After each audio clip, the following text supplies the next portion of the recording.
Hi, this is Derek Sivers from Sivers.org, and this is Why You Need to Fail. I'm often invited to speak at conferences full of famous, successful people. They're all leaders of some sort. People look up to them. They're acclaimed and accomplished. They have a great reputation. Their struggling years of failure are behind them. And that's the problem. When you're green, you grow. When you're ripe, you rot. If you're not failing, you're not learning. So let's take a lesson from this and talk about 3 big reasons why you need to fail. First, if you're not failing, you're not learning. You know, the way you build muscle in a gym is you do something a little out of your capability so that the tiny little muscle fibers actually tear. Then, as they repair themselves, they rebuild a little stronger and a little bigger to adapt. That's why they say no pain, no gain, and it's the same with the brain. Look at these 2 sets of words for a few seconds. The second set is intentionally missing a letter in each word. So take 10 seconds to read both sides, okay?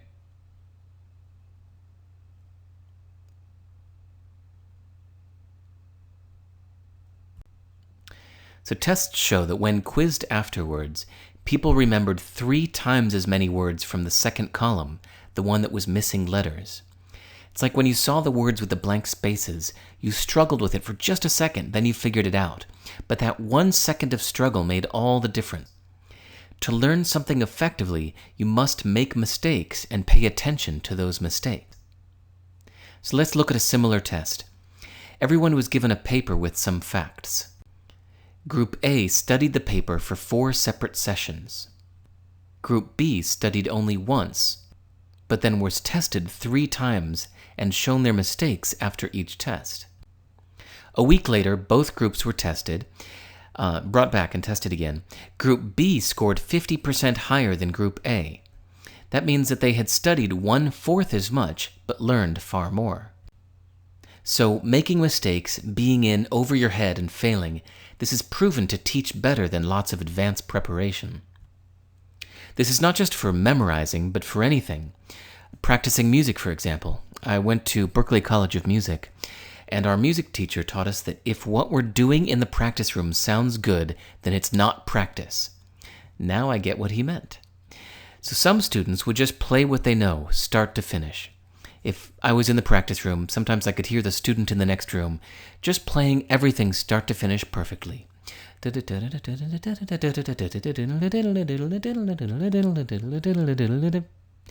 But then, one time, I was in the practice room next to one of the best musicians in school, and I was surprised to hear that everything coming out of his practice room just sounded like short phrases that making lots of mistakes each time, like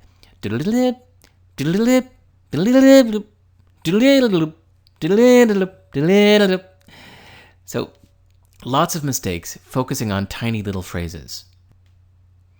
So, doing what you know is fun, but it doesn't improve you. The most effective way to improve at anything is to find what you're not good at, to find the painful, the difficult activities that will make you better, then do those things over and over again until you've got it. If you're interested in this, there are 2 great books about it. The Talent Code by Daniel Coyle, and Talent is Overrated by Jeff Colvin. So, Michael Jordan, basketball legend, your turn. I've missed more than 9,000 shots in my career. I've lost almost 300 games. 26 times I've been trusted to take the game-winning shot and missed. I've failed over and over and over again in my life. And that is why I succeed.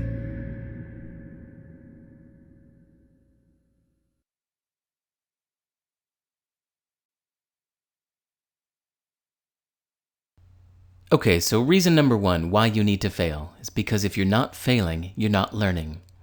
But it would be a shame for you to think these are just little academic experiments like, okay, I'll remember that next time I need to memorize word pairs. So instead, try to extrapolate this to your real life. Deliberate practice to improve skill is a fact. It's a neurological reality. So knowing that, how would you apply this to your life?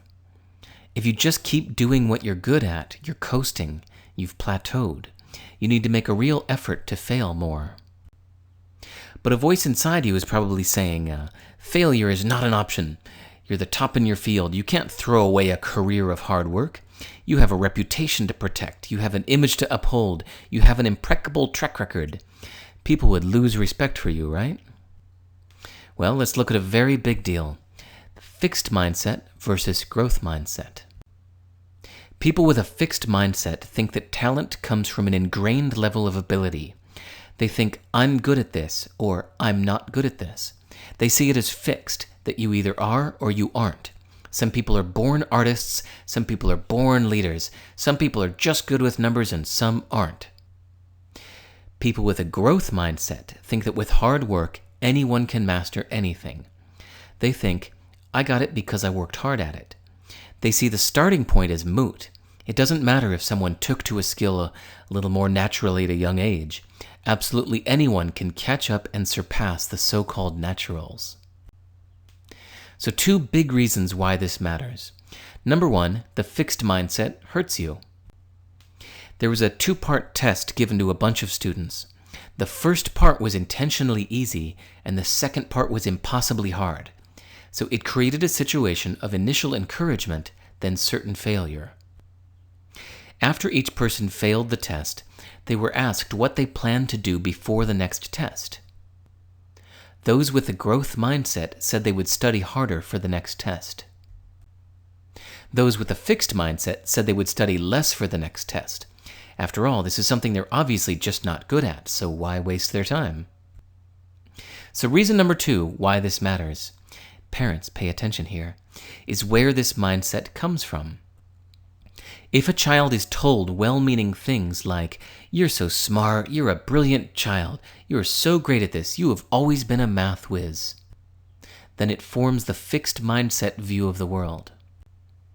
But instead of praising the person, if they're praised on their effort, like telling them, you must have worked really hard, or let's look at how to improve that, then that forms a growth mindset view of the world. So what's fascinating is that it can be changed in an instant. So remember this 2-part test, right? So it starts very easy and gets impossibly hard. Now, they did an experiment to see how a simple 6-word comment would affect their score if somebody were to take this test twice, a 6-word comment given to them after the first time. So randomly, half were praised for their effort. They were told, you must have worked really hard. The other half was praised for their intelligence. You must be smart at this. That was it, just a 6-word comment after the first test before the second. Those that were praised for their effort improved their initial score by 30% when taking it the next time. But those that were praised for their intelligence had their score decline by 20% in the second test, all because of 6 short words. So to me, this is a huge point. People with a fixed mindset who think, I am good at this, I'm just good at this, they collapse in the face of failure. If you're interested in this, please read Carol Dweck's great book called Mindset, and Josh Waitzkin's book called The Art of Learning. So why is this so important for my successful audiences? It's because they're constantly being praised for being brilliant. Once somebody is successful, everyone starts to tell them, oh, you're a genius filmmaker, or you're a natural artist. Even if you didn't used to believe that stuff, it's hard not to when you're being praised every day. So no wonder they don't want to fail. It would threaten not just their self-image, but the fixed perception of their fans. People like to think of their heroes as geniuses and infallible, right? So speaking of, let's watch Picasso paint. This is a documentary that was made by a friend of his that got to capture his process while he was painting. So he was in the studio with Picasso, capturing the moment after every major change to the photo. So now watch the legs. This is a bullfighter. Look at the legs on the bullfighter on the left side. One leg down, one leg up. Now the top leg just went up. He's going to paint over that with the cape. Paint the cape red. Hide all evidence that it used to have both legs going down.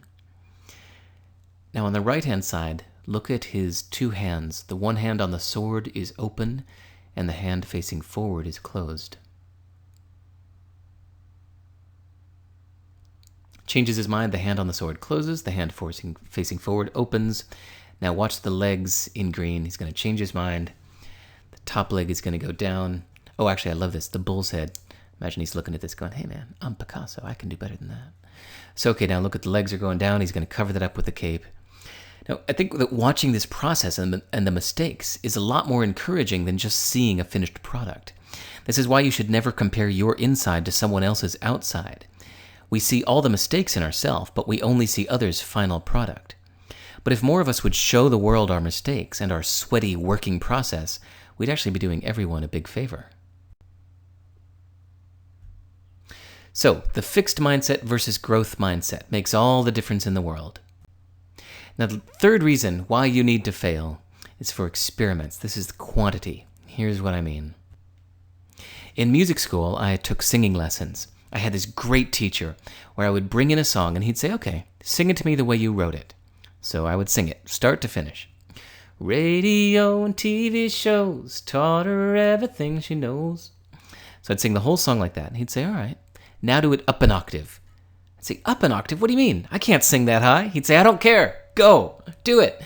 I'd say, radio and TV shows taught her everything she knows. It sounded terrible, but by the end of 3 minutes of doing that, I'll admit that I tried some things that I wouldn't have tried otherwise. It gives you a new perspective on what you're doing. Then he'd say, okay, now do it down an octave. I'd say, but I can't sing that low. He'd say, I don't care, try, go. I'd say, radio and TV shows taught her everything she knows. Then he'd say, okay, now do it double speed. 1, 2, 1, 2, 3, 4. Radio and TV shows taught her everything she knows. All of a sudden, I had to focus on my enunciation and phrasing. Then he'd say, okay, now do it half speed. 1, 2, 3, 4. And all of a sudden, when you're singing a song half speed, you have to really focus on where you take your breaths, and you find all these kind of nuances of space between the words and how you can use that. So then he'd even have me do some other things, like, okay, now sing it to me like Tom Waits would. Now sing it like you're Mick Jagger. That's it, stand up, prance around the room like Mick Jagger. Do it right, come on. So he'd run me through all these experiments. When it was all done, he'd say, okay, now how did the first original go again? And I'll admit that after trying all these different ways, it made me realize that the first thing I did was just yet another experiment. It was an awesome reminder that everything we do is just one option. Everything is an experiment. So the question for you is, which one of these versions was a failure? None, obviously, right? It's a silly question. There is no such thing as failure if everything is just an experiment. So one last story to tie this all together. A ceramics teacher announced on opening day that he was dividing the class into 2 groups. Everyone on the left side only needed to make 1 pot all semester, and that 1 pot would be graded on its perfection. Everyone on the right side would be graded only by weight.